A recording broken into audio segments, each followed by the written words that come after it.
أعوذ بالله من الشيطان الرجيم بسم الله الرحمن الرحيم والصلاة والسلام على سيدنا ونبينا خاتم النبيين أبا القاسم محمد بن عبد الله وعلى آل بيته الطيبين الطاهرين وصحبه الأخيار المنتجبين وعلى جميع الأنبياء والمرسلين.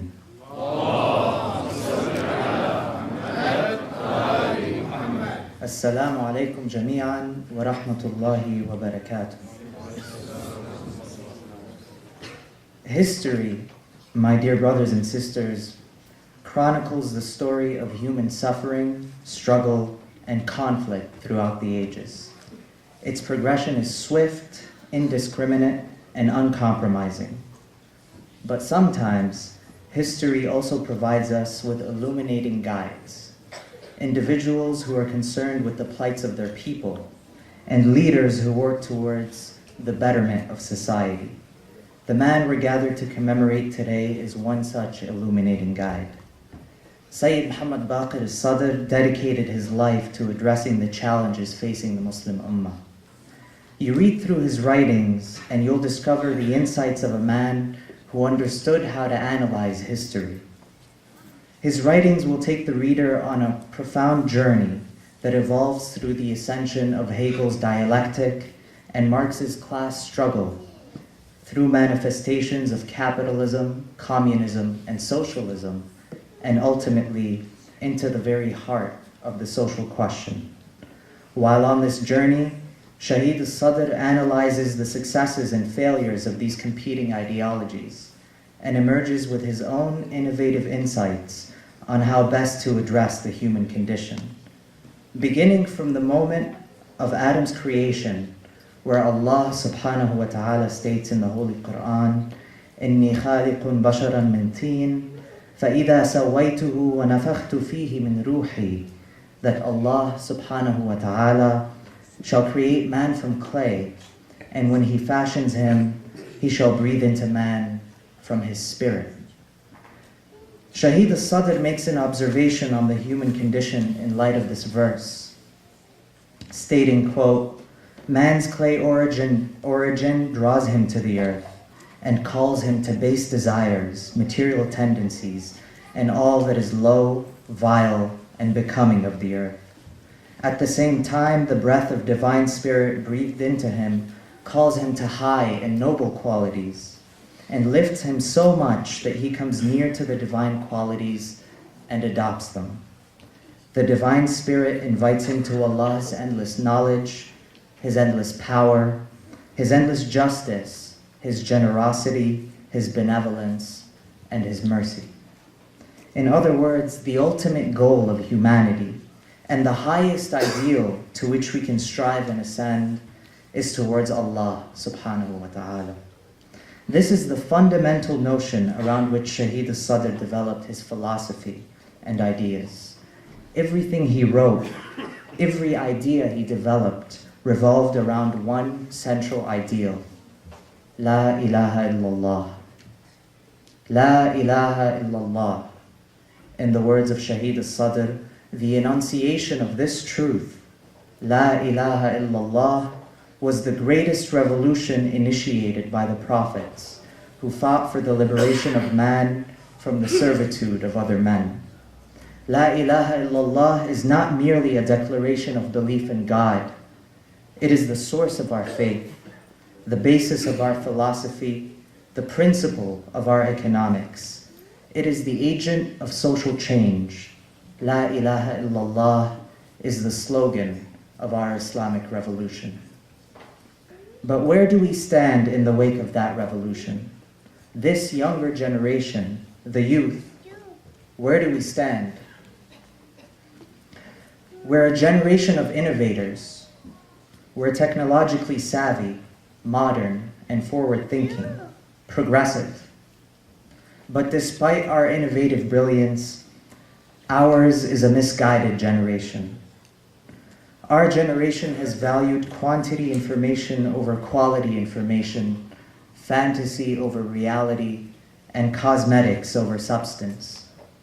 We've developed ingenious technologies to put a wealth of information at our fingertips, and yet things like Harry Potter and Twilight constitute the extent of our literacy.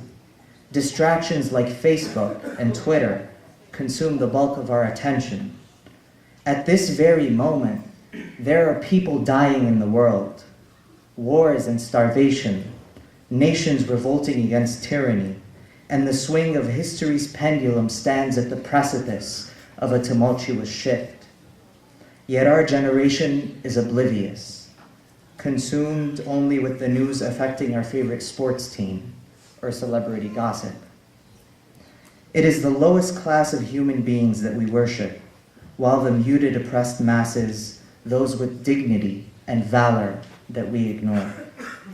We've created these brilliant technologies and wonderful innovations, but have used them only to glorify the ineffectual and abandon the essential. And that is because we lack something essential.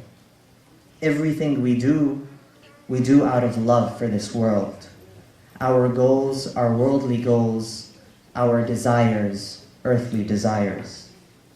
We've become consumed in love for this world.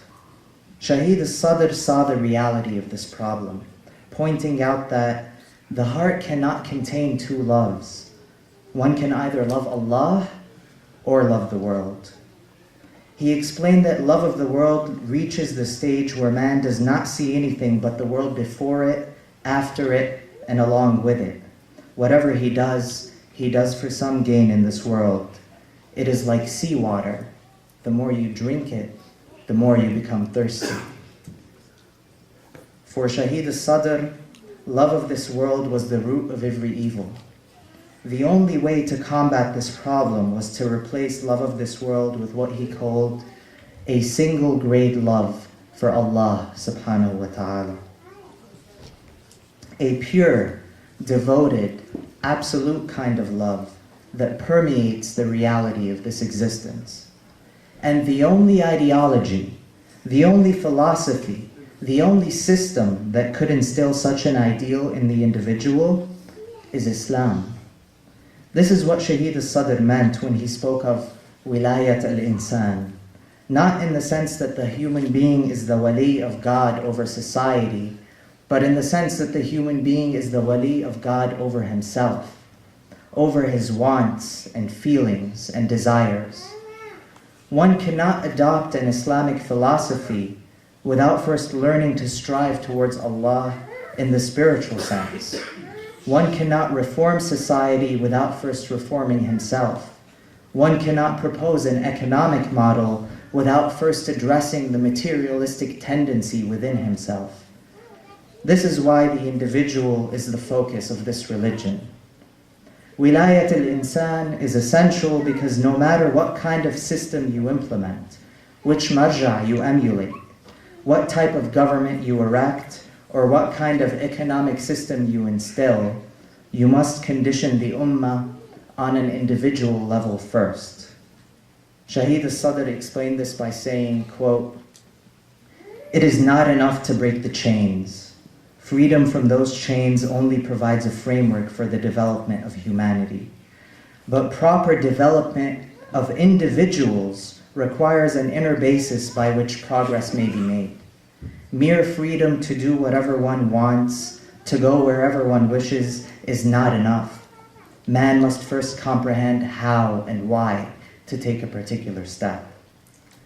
This is the context through which Shaheed Al-Sadr developed his perspectives and ideas. His philosophical and economic writings focus on the individual, and only through the individual does he address the social question.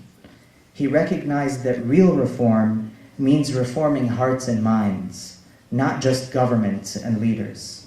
And the only way to do so is by empowering the people.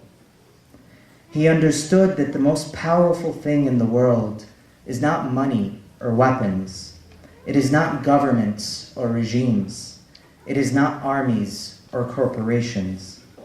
The most powerful things in the world are ideas. This is why Shaheed Al-Sadr was always after the highest ideals.